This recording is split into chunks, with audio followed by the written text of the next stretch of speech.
First up on the Wednesday Warrior wrap-up, we have some interesting and exciting news. This just broke.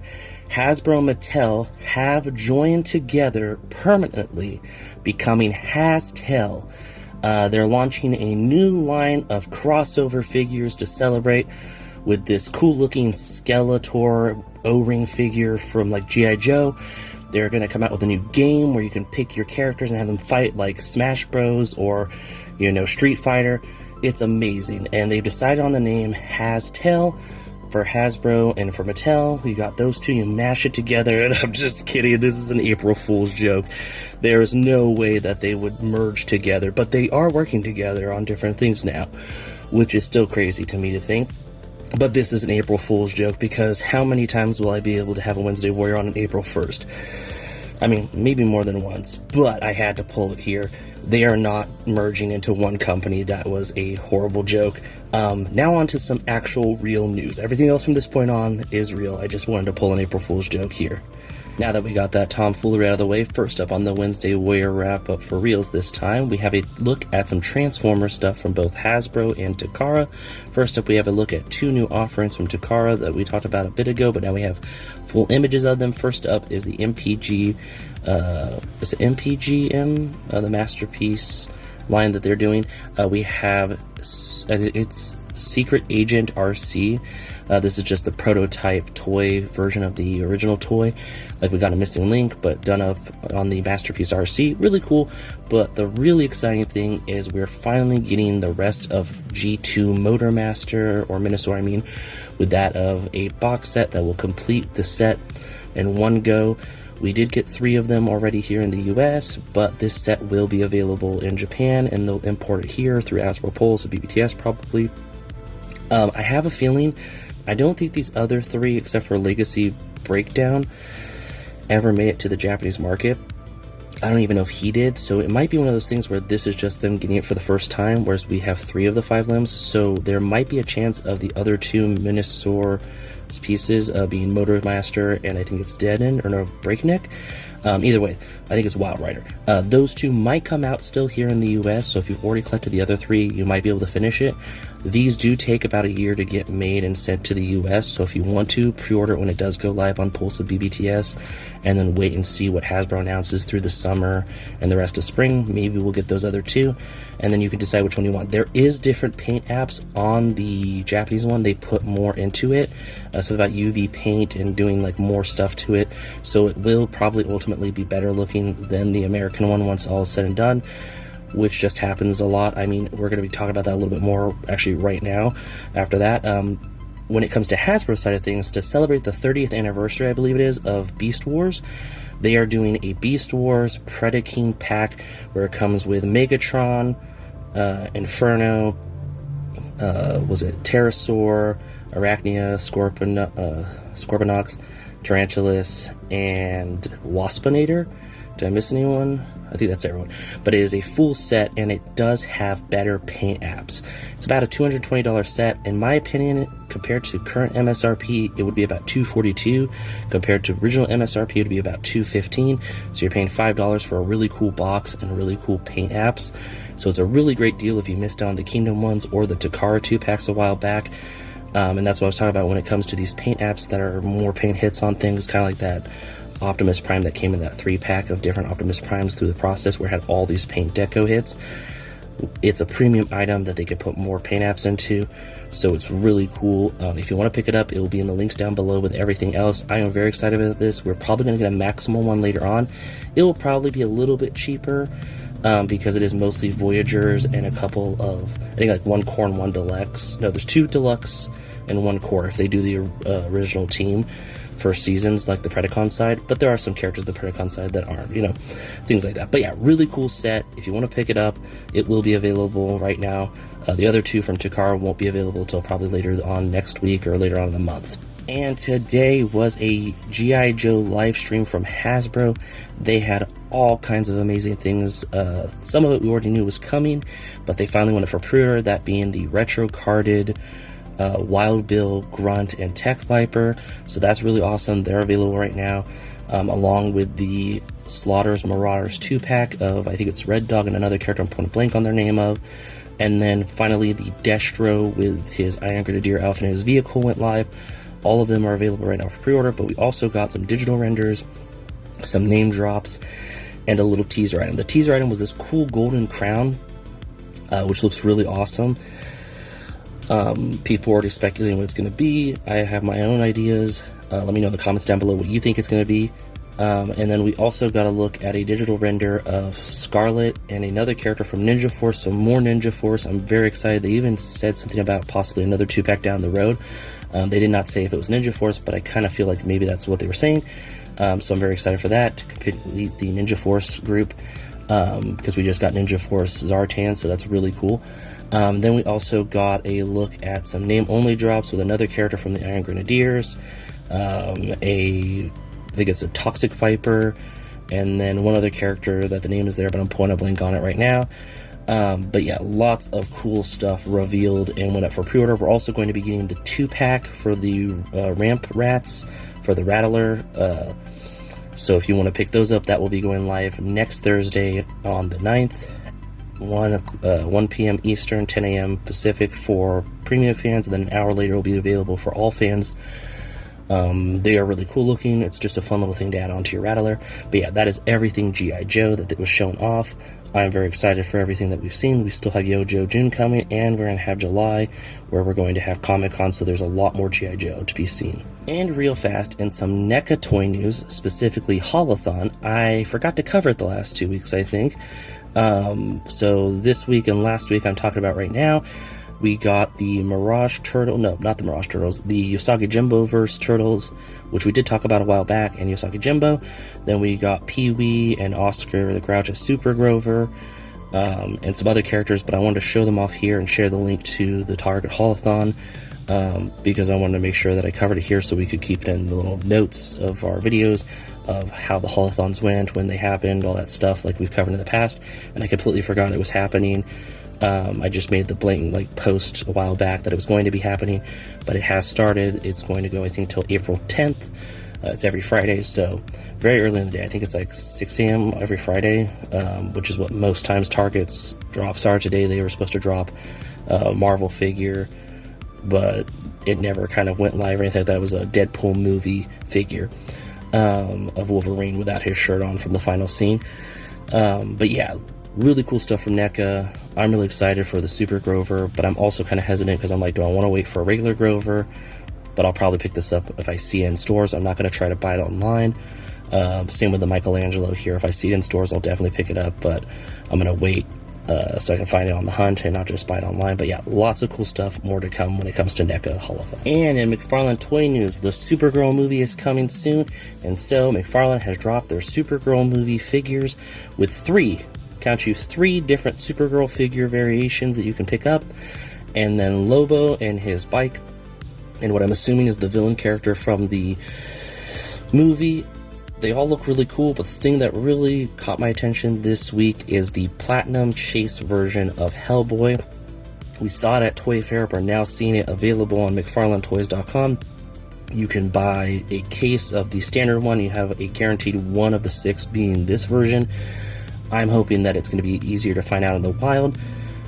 Sometimes, chases are easier than other chases, but this is a really cool looking one if you're a Hellboy fan. But yeah, lots of cool stuff for Supergirl, available at McFarlane.com and everywhere that fine toys are sold right now, if you want to pick it up.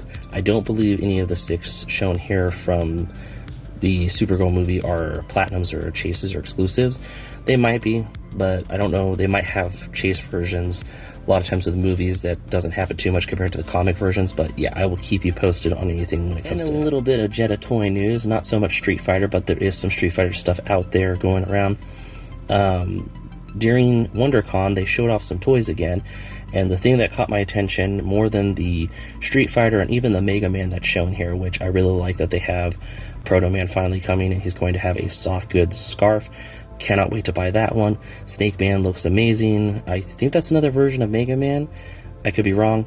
Could be a different character altogether, but those look really cool. The thing that really caught my eye was the next wave of Scooby-Doo figures. These figures are being slept on, in my opinion. They are really cool. There's so much nostalgia to Scooby-Doo from the movies that came out, the Cartoon Network movies that came out. There's even a new Netflix series coming out. We've had dozens of cartoon iterations and different styles, and it's just, Scooby-Doo is one of those brands that, those shows that you remember, like everyone had Scooby-Doo at some point throughout the generations, and so these just look incredible. You get Scooby, the space ghost guy that does the cackle that I always see in my head whenever, you know, I think of Scooby-Doo, and then the swamp monster / creature of the Black Lagoon kind of creature. I don't remember the name of him, like what they call him. He might just be called the Murky Monster or something like that. But the Scooby-Doo is really where it's at. The articulation on it is just incredible. I cannot wait to see people display it. I remember when the Shaggy came out, everyone was doing all kinds of funny photos with him and the monsters and with other things, and I'm just very excited for this line. I know we already saw, I believe it was Daphne and 2 other ghosts also, so we're just waiting to see Velma and Fred and some other monsters, and I hope we get more monsters, maybe even do like a Scrappy with Scooby when their collars were a different color. I think Scooby's collar was red instead of green when he was hanging out with Scrappy in their series. You could do the red shirt that Shaggy had, have them kind of, you know, maybe do that as a pack, maybe do Shaggy with Scrappy or Scooby with Scrappy, and have those 3 to have the what was the series called? But it was the one where it was just Scrappy, Shaggy, and Scooby going on mysteries. But yeah, really cool stuff from Jetta Toys, and I cannot wait to see what they do next. I believe it was last week or the week before we talked about the Mattel Creations reveals, and they talked about how there was going to be a fan vote for 2 of the dolls from K-Pop Demon Hunters, and I know I voted for Demon version of, I'm never going to say his name right, Jean? I don't know. My sister and I both voted for him because we wanted him to win, because I feel like they're probably going to do both. They're just going to pick one to do right now. And I feel like the pajama one of the character could be done later on with the other 2. But he won. He got enough votes to be the doll they're going to be making. I'm curious to see how it turns out. I'm wondering if this is more like a designer version compared to the dolls that came out and figures that came out a while ago, and it'll be different, or if it will fit in with that line. But just wanted to cover here real fast that we did get the winning vote, and it is going to the Demon version of the Soldier Boy's lead singer. And in some Blokees news, we have a look at a fully colored version of the Blokees. I think it's called Heroic Class, which is kind of like the Transformers Classic Class ones. Of Marvel, I believe, Rivals Moon Knight, which I'm very excited for. It looks incredible here. It even looks like it has a wired cape, which is crazy in my opinion. Just really cool and wanted to cover it here. Blokees is killing it with everything they're doing. They've done everything from DC to Marvel to Transformers to, you know, they're talking about doing Barbie. It's awesome to see everything they're doing. And I cannot wait to see this in hand, along with the Venom and the Spider-Man that I believe are shipping out now. If you want to get them, they're really fast when it comes to putting out figures. The moment they announce it, within like a month or 2, you're going to see it in hand if you buy it on like a fan channels, websites like BBTS, Entertainment Earth, anywhere you get your Blokees. And then they're usually on the shelves of comic stores and places within, 2 months or 3 months of it being announced. So cannot wait to see this guy in hand. He looks incredible. And in some loose collectors or collectibles news, we finally got pre-orders for our Dogman and our Chupacabra from their Cryptids line, or Crypts line. I can't remember the name of it. It says it right there, I think. This is the same line we got the Yeti and the Bigfoot from, and the Wolves from, and I think the Dr. Jekyll, Mr. Hyde kind of character. I think it was Hyde. We are getting them. You can get all 3 Dogmen, brown, gray, and black, or you could buy them individually. The same cannot be said, unfortunately, about the Chupacabra. In my opinion, the Chupacabra has always just been the one. Yes, there is the dog one in Texas that is like the canine looking one that looks like an emaciated dog / coyote wolf breed. But even then, that one I see, people talk about a lot, having maybe multiples of them. It's a subbreed of, blood-sucking canines. But when it comes to the Chupacabra from South America with the spines that looks reptilian, I always thought it was just one.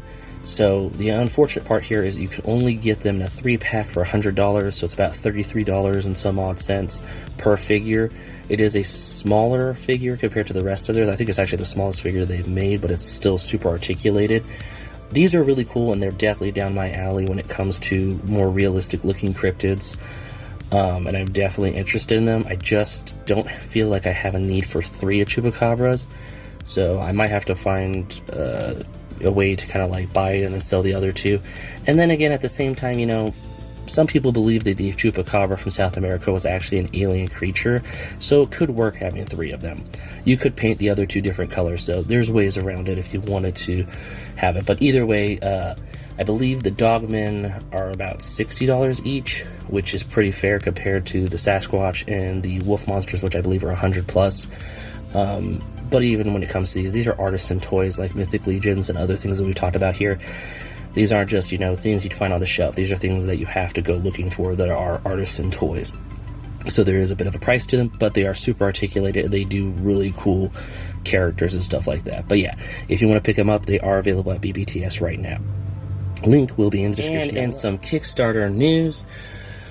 We have updates on the Four Horsemen TTRPG at about 2 days ago or 3 days ago, because we're about, you know, it ends on April 4th, which is literally just 3 or 4 days away. They decided to just unlock everything that they had at the 1.5 mil tier down that we still need to unlock. They decided just to unlock it all. That way you could get anything you want added in.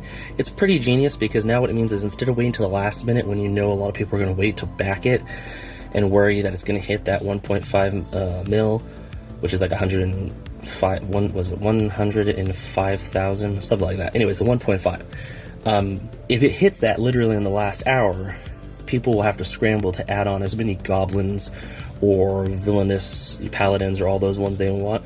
So in order to make things easier on the fans, they are just going to have everything unlocked. You can add on as many as you want, which is smart, because now it means that funds that you're adding. So if you add on like 4 goblins at $60 each, that just bumped up the campaign number by about 60 by 240. So boom, right there, 240, because you were able to buy the goblin now. It's genius, and I really hope it means that we'll see it kind of progress. It has kind of slowed down. I think it's at 100 and like 17,000 or something like that. It's taking its time, but it is going to get there. I have a feeling we're going to hit the 1.5 on the last day. A lot of people will be watching the live streamers talk about it and stuff like that. But they also talked a little bit about another artist person who has incredible things. If you want to, you could pause and read their little story thing. They're a big fantasy fan, and they helped with this campaign. They have incredible work that they've done with the Four Horsemen. We also got to look at some of the other things that will be offered that have been unlocked. Just all kinds of awesome stuff. I'm very excited for the Four Horsemen Studios campaign and seeing all this come to fruition, and knowing that it will be here before the end of the year is what they're hoping for. So we'll be able to be playing this game before the end of this year is the hope. And another Kickstarter, this one being the Cryptoids Battle for the Green Planet. They are doing pretty good on their campaign. Same kind of situation. It's slowing down right now, but I'm sure it will pick up towards the end. They have finally unlocked the Reptoid standard version. They are on their way to getting the blue one. They also talked about how they'll be, because they went to Toylanta, they have their setup here showing them at Toylanta. They showed off all kinds of cool stuff, got interest in it with people there that might have not known about it or were on the fence about it, and they showed off that there'll be 2 other versions of the Squonk and the Jackalope, a kind of like translucent versions. That's kind of like a throw-in thing as a cool little add-on. And just talked more about it, and it was just awesome to see everything on display there. I didn't personally go, but I got to see a lot of people posting about it, including them from their socials. I'm very excited for this, and I really hope they keep going and that they unlock the rest of it, because there's things we haven't even seen. They might end up doing the same kind of thing as Four Horsemen, where they'll just show off everything and maybe make it a little bit easier, but they might not, because Four Horsemen, they're going off the faith that the Legionnaires will help back it. These guys are newer, they're trying to get their footing, they're doing an incredible job, and I just really hope that they get to where they need to get. And in our final Kickstarter news, because we talked about these 3 last week, the G.I. Joe Compendium Kickstarter has just been blowing through stretch goals. I've got some images here of everything that's already unlocked, what they're going for next, including a cover variant, and a single issue run with a basic cover and a foil cover, and that they're going to try to make like foil for around the border of the book pages. It looks really awesome. Everything is going really well with this, just like with the Transformers one and the first time they did the G.I. Joe Compendium, because this is the second era version, but you can also get the first era and a second print or regular that or first print if you want to add it on in your add-ons. They have patches now. They're going for buttons, I'm assuming soon. They got stickers, they got, you know, all kinds of different little add-ons and cool little things if you want to back it, or any of the campaigns that we talked about from Kickstarter. Links will be in the description down below to go support them. They are really awesome, and I hope all three are successful. And in comics, like we usually talk about this week that we think look incredible, we have 6 titles to talk about. First up is Marvel's Daredevil #1. This is one of those reset continuations of the story. Perfect timing with the second season of Daredevil Born Again airing on Disney+. It's time for people to get into their local comic shops and pick up a comic to enjoy the character in between episodes. It is really awesome looking. Next up, we have a look at Marvel's Wonder Man #1. Same kind of situation. The series just ended. People are craving more Wonder Man. Well, boom, there's a comic continuing his story in the contemporary timeline. I'm very excited for both of those comics. Next up, we have a look at something a little funny, because it is April 1st, is Deadpool April Fool's Day. This is, I believe, a one-shot for April Fool's Day, where Deadpool's just being wacky. He is the merc with the mouth, so that is really cool. Next up, we have a look at Magic the Gathering. I'm forgetting what the rest is, but it's based off of Jace. I think this is something to do with, like, continuing stories of characters. I think this is really cool as a Magic the Gathering player, that if you have a character you like in the cards, there's only so much lore that are on the cards or in the kind of sets and stuff like this. The comics give a way for you to know more about the character and connect with them, which is really awesome. Then we have a look at another Silent Mission one-shot with that of Silent Mission for Baroness. Looks incredible. I cannot wait to read this one, or I guess flip through it, because it is a Silent Mission one. And then finally, something kind of, you know, out of left field. It is the 50th anniversary of the Eternals. I did not know that. So they are doing a comic. I don't know if this is a one-shot or a continuation story after this issue, but it is fun to see them get some comics out for them. I know the movie didn't do too well in the box office or with the fans, so hopefully this comic will pique some interest in them and celebrate them in a really cool way. They are pretty cool characters in the comic universe. I feel like they did not show that off enough in the movie, and that's what kind of killed it. When you think about these characters, they are kind of like bigger named characters in the Marvel universe when it comes to comics. Didn't feel that much in the movie. But those are the 6 comics that this week I thought looked incredible, that I would like to try to get around to reading and picking up at my local comic shop. Let me know down in the comments below what comics you're excited about this week, if there's anything you think I should check out, and I will catch you with more comics next week. And in our creative corner this week, we have a look at a very awesome toy customizer and soft goods maker and posing of figures and photos, with that of plastic_hobby_ on Instagram, and their work is incredible. I really like how they have all these awesome dynamic poses with their figures. They do really cool photos, and I like that it's not like super, you know, using like backgrounds and stuff like that, that some of it is just in their workspace. It looks really cool. It looks like the toys are coming to life in their room. Really like the Iron Man doing the snap with the Thanos glove, or I should say the Infinity Gauntlet that came with the Adam Warlock. I love this Moon Knight. That softgood cape they made. They did not buy that from somewhere. They made that. They even show how they did it, which is incredible. Same with the Doctor Doom cloak that they did. Really love that Doctor Doom. Looks incredible. They have some really cool, like the Moon Knight, they did that shadowing on it. Really awesome custom figure there from top to bottom. Same with, there's a Captain America, one of the photos with the rest of the Avengers, which look really cool posed out together, and he's got like shadowing. I believe they did that themselves, because if that Captain America already exists, I would have already bought it, and it doesn't, and it's awesome. I keep saying one of these days I'm going to do that with one of my Captain Americas, but I just never get around to it. The work they do is incredible. Their constant, you know, excitement about collecting and being part of the hobby and posing out their toys and doing all this cool stuff and customizing and using accessories from other things and model kit like effects and stuff like that. It's just awesome. So if you are a fan of Marvel, they also have other stuff, as you can see from this really just awesome photo of an ARC trooper. I can't tell if it's Fives or Echo holding their helmet, and just, it feels very lively. Even though their hand is back there, it feels like an actual scene, and gives a lot of feels from the depth of the photo and everything like that. But yeah, their work is incredible. So if you're looking for some awesome toy stuff to look at, get some inspiration of your own, definitely go give them a follow on Instagram. Their link will be, their link to their channel on Instagram, their profile pretty much is in the description down below, like every week for when we talk about a creative person. Definitely go give them the support, go give them the hearts, the likes, you know, share it with your friends who might get a kick out of it. And just see all the awesome stuff for inspiration and just for fun. Something to get your mind off of things. And I will catch you in the next Wednesday Warrior.